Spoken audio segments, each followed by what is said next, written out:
Jadi Rahmadin, permasalahan dan solusi pendidikan agama Islam di Indonesia ya. Jadi mengutarakan apa masalahnya dan apa solusi pendidikan PAI di Indonesia ya. Jadi problematika itu artinya persoalan ya. Sini udah Anda cari ya. Persoalan atau permasalahan yang dihadapi oleh dunia pendidikan ya. Karena apa? Adanya ketidakjelasan tujuan pendidikan, ketidakkeserasian kurikulum ya. Ini menurut Rahmadin Saleh. Lalu bagaimana permasalahan yang ada? Coba pertama Anda sebutkan permasalahan yang udah Anda ungkapkan di sini. Pertama masalah. Bismillahirrahmanirrahim. Assalamualaikum warahmatullahi wabarakatuh. Assalamualaikum warahmatullahi wabarakatuh. Alhamdulillah, syukurillah, wassalatu wassalamu ala rasulillah wa ala alihi wa sahbihi wa malah. Sebelumnya terima kasih kepada Ibu Wahyu sudah memberikan waktu kesempatan untuk melaksanakan ujian komperen pada hari ini, dan semoga Ibu cepat sembuh karena kondisi dengan sakit. Amin amin. Baik, langsung saja. Bismillah. Jadi seperti yang sudah Ibu tugaskan, bahwasanya saya diminta untuk mencari apa sih permasalahan pendidikan agama Islam di Indonesia, khususnya di Aceh yang saat ini, dan kira-kira apa solusi yang ini untuk permasalahan tersebut. Nah, berdasarkan yang sudah dipaparkan di sini, bahwasanya permasalahan di sini terbagi menjadi dua. Ini baik di Indonesia maupun di Aceh. Tapi nanti ada perbedaan sedikit. Yang pertama dia secara umum. Di situ ada beberapa. Yang pertama pemerataan. Nah, di sini pemerataan di sini maksudnya antara pendidikan agama Islam dan disandingkan dengan pertumbuhan pembangunan. Nah, artinya di sini pembangunan itu lebih didominankan atau lebih dipentingkan daripada melihat kepada sisi pendidikan agama Islam. Nah, padahal di sini harus diratakan, artinya dalam pendidikan juga, dalam pertumbuhan juga. Nah, jadi tidak hanya pada pertumbuhan saja. Kemudian yang selanjutnya ini di permasalahan mutu pendidikan. Di sini mutunya adalah bagaimana pemerintah itu bisa menciptakan atau bisa memberikan pendidikan agama Islam itu lebih bermutu lagi, artinya bisa diberikan perhatian yang lebih lagi, dan tidak hanya kalau selama ini saya lihat pendidikan agama Islam itu lebih inilah daripada pendidikan yang lainnya atau ilmu utama lainnya.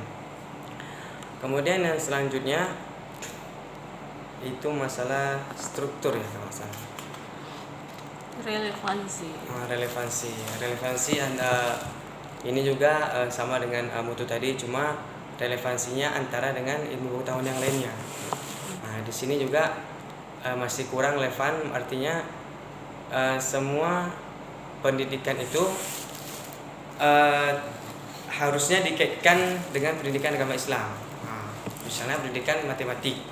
Nah, di dalam matematik itu juga harus ada dikaitkan dengan agama. Nah, karena kalau kita kaitkan dengan matematika saja, tentu saja itu membedakan antara ilmu pengetahuan dengan pengetahuan agama. Nah, gitu. Kemudian ada satu lagi, ini langsung yang saya ingat aja Bu ya. Manajemen. Masalah manajemen. Nah, di sini manajemennya kan yang menjalankan nanti kan sudah diberikan kurikulum.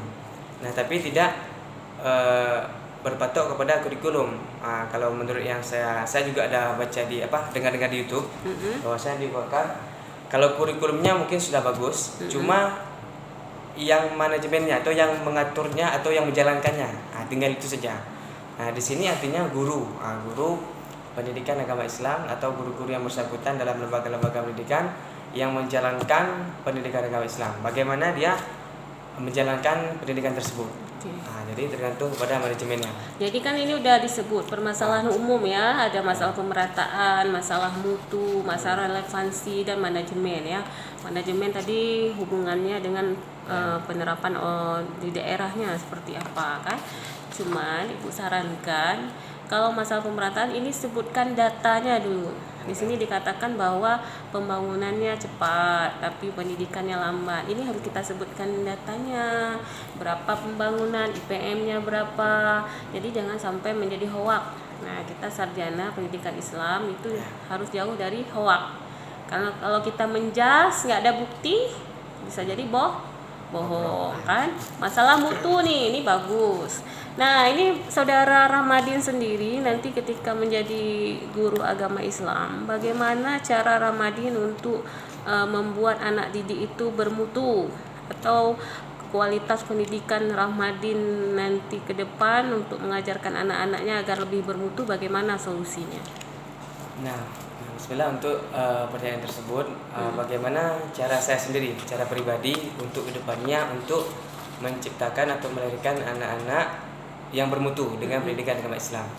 Nah, kalau saya sendiri yang pertama sekali adalah yang pertama mungkin menggunakan metode-metode yang dapat dipahami oleh anak-anak. Kemudian yang selanjutnya adalah saya tidak hanya memberikan materi tentang, misalnya kita belajar tentang taharah atau tentang fikih yang lainnya. Nah, jadi tidak hanya mengajarkan tentang materi, tapi langsung kepada bagaimana prakteknya. Nah, itu itu sesuai dengan diajarkan dulu oleh siapa namanya, pendiri Muhammadiyah itu, Muhammad Dahlan. Beliau dulu seperti itu. Jadi ketika beliau membangun pesantren, mengajarkan santrinya itu langsung kepada prakteknya bagaimana.